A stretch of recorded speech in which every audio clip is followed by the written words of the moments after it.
man. Sa may ato. Sa may ato. Na si Miss Mel diha. Hilakaw para ba ma? Andugan na si kamutubag, ganina ra misig tawag. Palibhasa mga katulong ra. Ay, pasiluad jud ko ma'am. Nangayhay pa man lagi ko ma'am.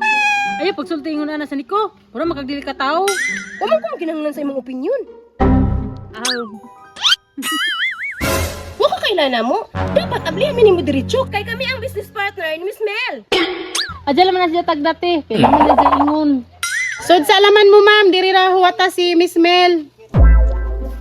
Dangan-danganon. Pilingon ka ayo mura dato.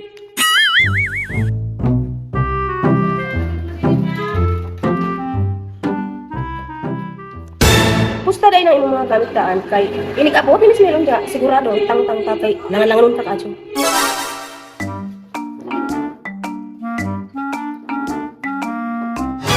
Langan-langanon sa itong midiri ano.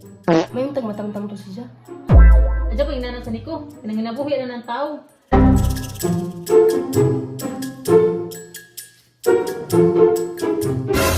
Ano na po ka diri? Saan mo si Kakadyo? Di man ikaw mong hiwat. Huwag ka kailan na ho. Ako lang naman si Miss Mel. May imong gito dito si Kate. Na, tanawa lagi na sa niko. Impas do karon. Karon kay nakahibaw naman ko kung sa injong tinod nga batasan. Naka-decide na ko kung kinsay ahong himuon nga business partner. O, congratulations, Hana Tapi. Ikaw ang akong napiling business partner. Ikaw, sa Nico, kay nilad makagbatasan, gawas din sa akong office.